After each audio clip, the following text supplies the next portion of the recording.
Here we go. Good afternoon, everyone, and welcome back to the Moscone Center here in San Francisco. We are theCUBE, and we are live at the Snowflake Summit 2026.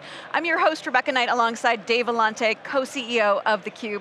I would like to welcome our next guest to the show. We have Matt Luizzi, VP of Analytics at Whoop. Welcome back, Matt. Thanks for having me again. And Vivek Raghunathan, SVP of Engineering at Snowflake. Thanks so much for coming on again. This is great. So, Matt, Whoop, it's a very cool, very hot company, right in our hometown of Boston.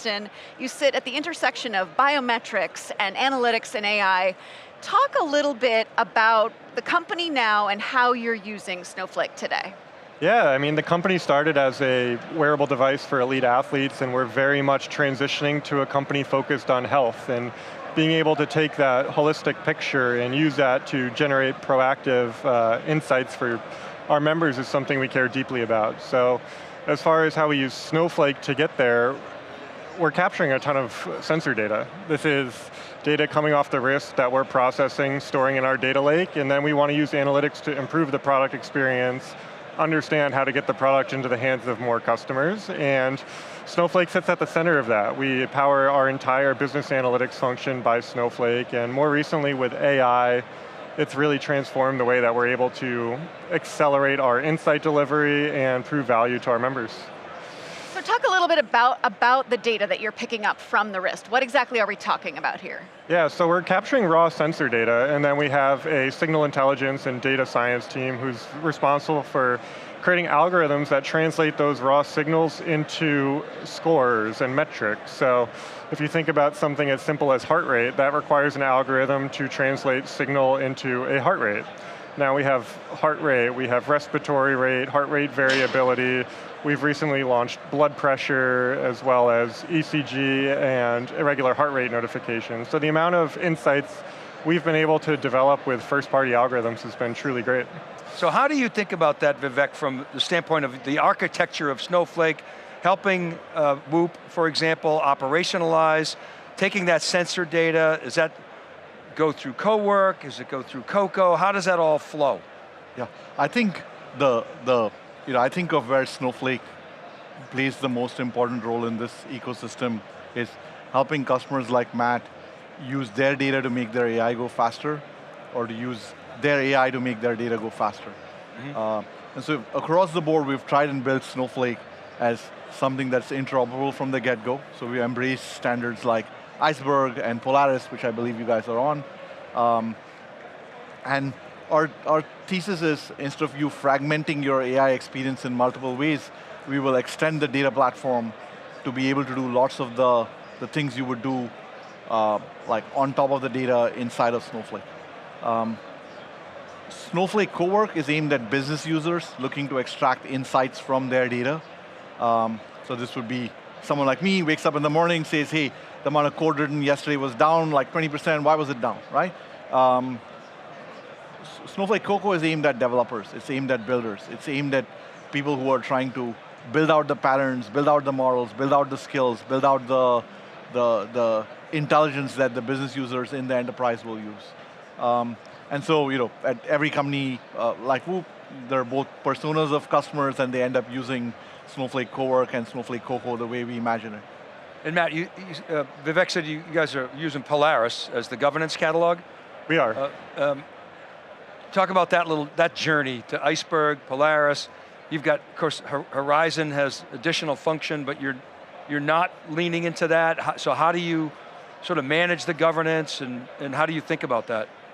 Yeah, just given the scale of data we have, there was a Whoop presentation yesterday by some of my data platform colleagues where they shared that we currently have over 3 petabytes of data in our data lake with 20 terabytes added per day. So it's just a tremendous scale, and for us, interoperability is extremely important. We need to be able to evolve over time, make sure we're taking advantage of the latest technologies, and being able to partner with Snowflake on that, where they've been good partners, understanding what's working, what can we do to improve that product experience for us, has allowed us to feel like we're meeting the needs of the business, which is really, at the end of the day, what we need to solve for on my role.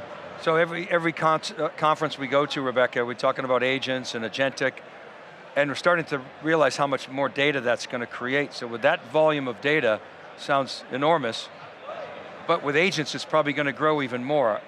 You remember the the days of Hadoop, you probably could have done all the big data stuff in Oracle, but you needed something that was cost effective to do that. How do you think about the data growth and managing that data growth, governing all that data in sort of the near to midterm? It's a great question because part of me wants to say I don't have to think about it because Snowflake just enables that scale. And it's just more around the number of assets and governance. And given Snowflake's strong role-based access controls and all of the governance that we get out of the box with Snowflake, a lot of that cascades down to the end users in a way that we don't really have to think about it. And as the amount of data scales, it just allows us to increase resources as needed and use all of the Snowflake observability functionality to let us know when the time has come. So Vivek, one thing we always hear is that enterprises want AI to help their employees, to free up their time for more strategic thinking, give them more speed, increase their productivity. What does that look like in practice when you're thinking about a company like Whoop? Yeah, I can start with a company like Snowflake, because one of the things you are customer zero. one of the things we have tried very hard to do in the last half a decade or longer is be the biggest internal dog fooder of the Snowflake product. Our internal instance of Snowflake, we call it Snowhouse, is probably the biggest Snowflake account in the world. So how I see that transformation look like in practice is there's often a maturity model. It's very easy for us to think binary, like this is a AI native company and a non-AI native company. What I find on every dimension, whether it's processes, products, adoption, people, there's a maturity curve, right? I'll give you some examples. We use Snowflake extensively to do all of our observability. So all of our observability sits in our, the first, what I'd call maturity level 1 would be our engineers writing skills to extend Snowflake CoCo to all of the most important user journeys that someone might want to do when they're trying to do observability of their data. You get there, the second step is, okay, I got all these, I got thousands of skills, I know how to do these user journeys. Now how do I do event-driven AI? Some Slack notification comes in, how do I trigger this journey? Then you get more into a workflow-based orchestration system where you start to automate these things and humans are supervising stuff more, and this is the vision that Christian and Sridhar talked about when they talk about an agentic enterprise. We think we're going to move from us doing work and writing SQL queries to us supervising work that agents do and kind of directing them and coaching them. The notion of the TL of agents, right, is starting to become very popular. The fourth step, then, this is what I call maturity level 4, is a continually learning system, like a multiplayer coding agent that, as people in Matt's teams use Snowflake, it gets better for the other folks, of course, with RBAC and governance and security all built in, right? That vision, maybe 20% of my teams currently internally using Snowflake are on. Step 1 and 2, 100% are on, and we're trying to get more people down that maturity curve. So the observability piece gets really interesting here. Of course, the Observe acquisition, the previous question about scale of data, the volume of data, and you bring in agents, you're going to have to be able to observe what they're doing. Again, it sounds like, Matt, you're comfortable, let Snowflake do the observation now that you've got Observe. Is that the logic behind the Observe acquisition? How does a customer like Matt take advantage of that? Are you thinking along those lines? I'd love to tap that a little bit. So we've always thought of observability as very adjacent to analytics. Yeah. It is an area where it is often platformed on top of an analytic engine of some form. It's a form of analytics. It's a form of and we were close partners with Observe and leading up to the acquisition. So it's a very natural thing for us to acquire them and integrate them, because lots of our customers find themselves wanting observability as the first thing after analytics. Directionally, where I see that world going over a 1-2 year time frame is, we're going to start unbundling things, right? We're going to start having headless capabilities that agents can orchestrate over, that Snowflake CoCo or Snowflake CoWork can start orchestrating over. And that direction, I think, will be the direction of travel for use cases like observability or security or what have you that are built on top of analytic capabilities. we would love to partner with companies like Whoop to be able to address some of those use cases in the coming months and quarters. How do you think about observability today? I mean, I'm inferring you're not an you weren't an Observe customer prior to the acquisition. Correct. What's your observability approach? I mean, do you have another tooling that you use, or? Yeah, for us the benefit of our implementation of Cortex agents has been, we exclusively use Snowflake for our agentic workflows for our business analytics team. And that allows us to take advantage of all of our data being in one place, as well as all of our observability being in the same place. So just taking advantage of the native features that come with Snowsight and being able to see agent runtimes, agent costs, token consumption, and start to put more real guardrails around evals and accuracy. Doing all of this directly in Snowsight's been very helpful for us right now. Granted, we're in the early innings, and as we start to see more autonomous agents be deployed, I think it's going to need to mature a little bit more as there's going to be fewer humans in the loop and more autonomous agents taking on work on their own. I think so. I think that's why the acquisition was interesting, because I look at companies like Datadog, and I say, wow, I think these, obviously they're doing very well, but I don't think people understand the importance of observability in that world where it's opaque what agents are doing, but kind of off topic. But something that I think we want to be thinking about as we go forward. And you were describing sort of the personas for CoCo and CoWork, and you also talked about sort of this learning system through that maturity model. So I'm really curious about that, like how you think about architecting a learning system, what it means to a company like Whoop that's got all this data. It's kind of a closed loop system that we're thinking about here that begins to learn and infer and then act based upon the reasoning traces of, I guess, humans. How are you guys thinking about that? Yeah, I think, look, I came from a world of search. I built a search engine that I sold to Snowflake. It was called Neva.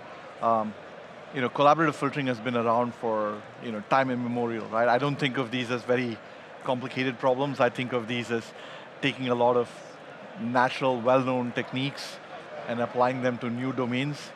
I think the notion of a system that can personalize, starting off with you, the end user, and over time extending to your work group, so it becomes we talk about tribal knowledge in the enterprise.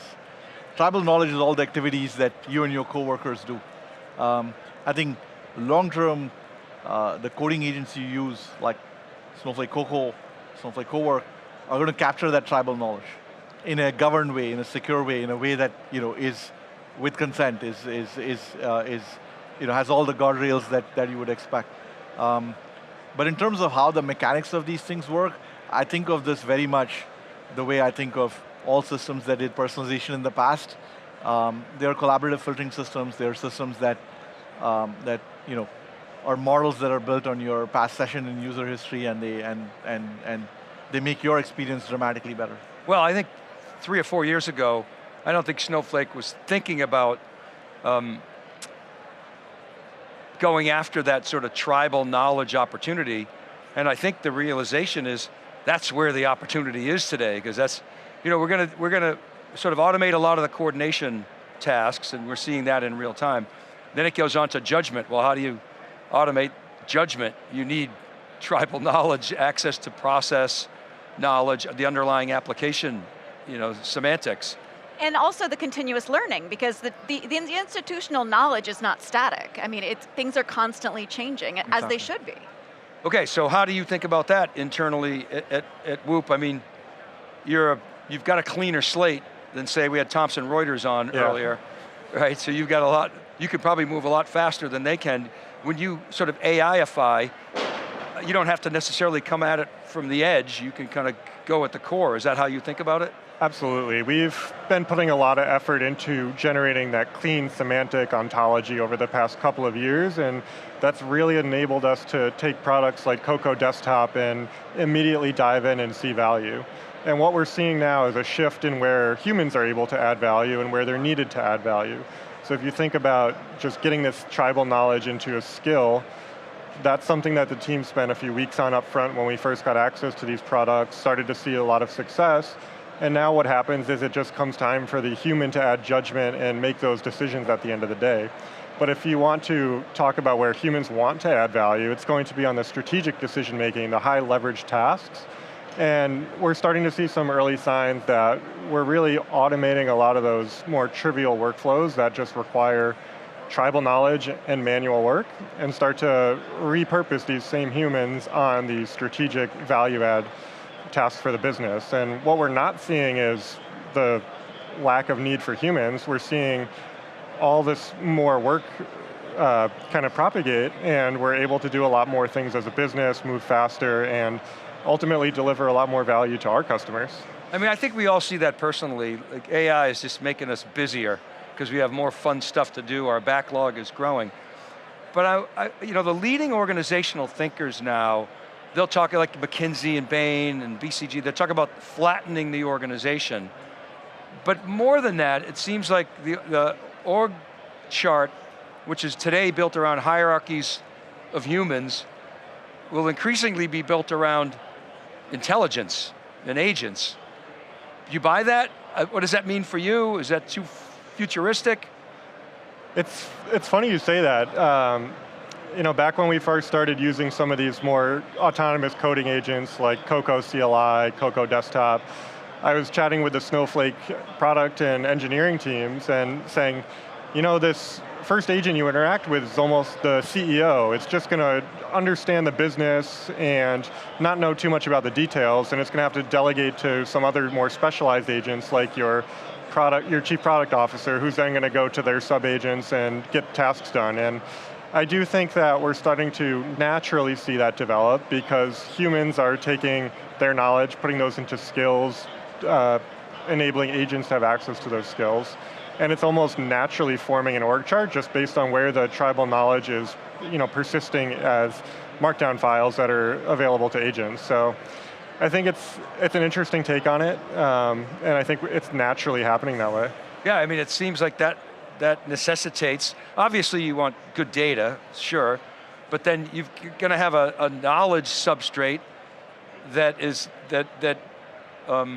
I'll say it this way, that avoids silos of automation, right? And sort of flattens that knowledge base across the organization. That seems to be the future of where all this productivity is going to come from. Because otherwise we're just going to create a bunch of silos of really cool AI workflows. Yeah. And that's not the answer, is it? Yeah, and when you say flatten the organization, the way that I've been positioning it internally at Whoop is almost compressing it horizontally, right? The lines between what a product manager is, what an analyst is, what a designer, engineer is the lines are blurring. Traditionally, those were very distinct roles because they required highly specialized expertise in those specific tasks. But I'm not an engineer by trade, now I can write code. You're not a designer by trade, but you can create a prototype just by going in and working with agents. And I think that's where we're going to start to see a lot more change in the coming years. Do you think the highly specialized roles that we saw come out of the big data era, data scientist, data engineer, business analyst, data quality engineer, will they also collapse horizontally, or will they just sort of get better at what they do? I mean, I'll defer to Vivek on this one, just given what Christian was talking about in the keynote this morning with these pre-bundled skills and all these things coming out of the box, so maybe you can take that one. Yeah, I'll actually take a spicier take on your let's hit it. Yeah. Love it. Great, hit us. I think the focus on the shape of the org chart is itself maybe a little premature, right? I think a lot of what we are seeing is you have to start from first principles and ask, what are the jobs to be done? Like, what does this function in the organization do, right? What are those end-to-end activities? And some of those activities will be activities where the input is well-defined and structured, and the output is well-defined and structured. And if that's the case, then an agent will do that activity, right? Some of those cases, the input will be well-defined, the output needs some judgment, and there you will have what we call human in the loop. And then there'll be a third class of activities which are, the input is fuzzy, the output is fuzzy, what I'd call fundamentally human activities. And I guess some level we have to start from first principles, define what are the activities each of these functions do, and say, what are the things that can be completely autonomous, and what are the things that need you to exercise judgment, and what are the things that need you to exercise creativity. So I think we'll end up reorienting the work that like me and Matt do, and others in our teams, around what I think of as the residual work, right? The work that is not fully agentified. In that world, I think you will have both the collapsing horizontally and the collapsing vertically, but you might have very different roles. You may have roles that map to a job to be done versus a functional thing that somebody is very good at. And that I think is something we're all going through. I think Andy Grove would say this, you need to let chaos reign before you reign in the chaos, right? And I think we're right now very much in the let chaos reign phase of the transformation. And so as leaders, I tell my leaders, it's very important for you to not rein that in too quickly. You need exploration to happen. You need to see, and Sridhar will say this, in any transformation like this, the heroes will self-select. There'll be a bunch of curious people that will go and explore, and you need to find those explorers and amplify them and create almost a pedestal for them to stand on and become famous in your organizations. So in your scenarios 1 and 2, the first one seems like low-hanging fruit, and maybe even can be dealt with a lot of today's deterministic software, maybe it can be improved. The second piece requires, as we were talking about before, a learning loop, as Rebecca was saying, and the third is, it's out there, but it's complex. But it seems to be the direction that you're headed and where organizations are headed.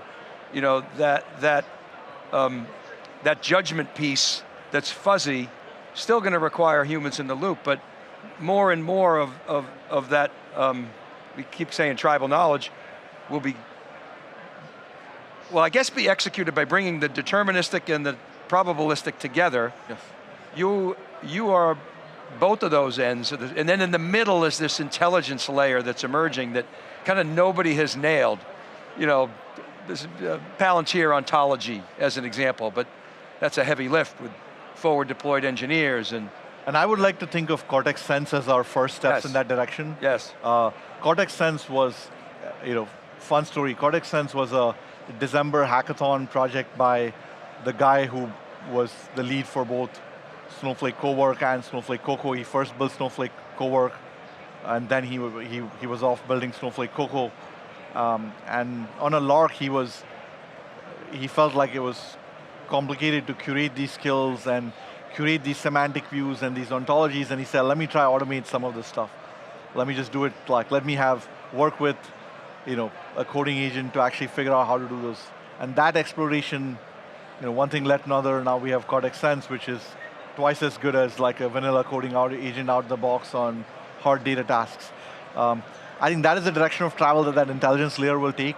I think it'll be a combination of what I call, I don't want to use the word context, everyone uses it, enterprise intelligence, the word you use, and I would say Cortex Sense is that. It is, how do you take all of the stuff happening in your enterprise and just package it up in a way that coding agents can use in a structured way.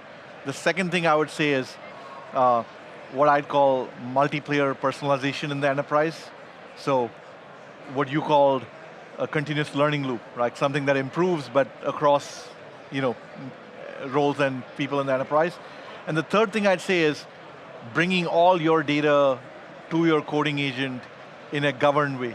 And that's why we acquired Natoma, because we feel like, I talk to enough CIOs and CISOs who, see MCP and see all this value of connecting all your data to a coding agent. But there's part of them that also goes, wait, how do we govern this? There's 5 Jira MCPs in my enterprise, right? And 7 ways to connect to Salesforce. So how do we do that in a governed way that gives enterprises the confidence to bring all this tribal knowledge into one place and just help amplify the organization? Exactly. We could talk about this all day. Oh, are we done? Oh, we are. Vivek and Matt, thank you both so much for coming on the show. I appreciate it. So much. Thank you. Thank you, guys. I'm Rebecca Knight for Dave Vellante. Stay tuned for more of theCUBE's live coverage of the Snowflake Summit. You're watching theCUBE, the leader in enterprise tech news and analysis.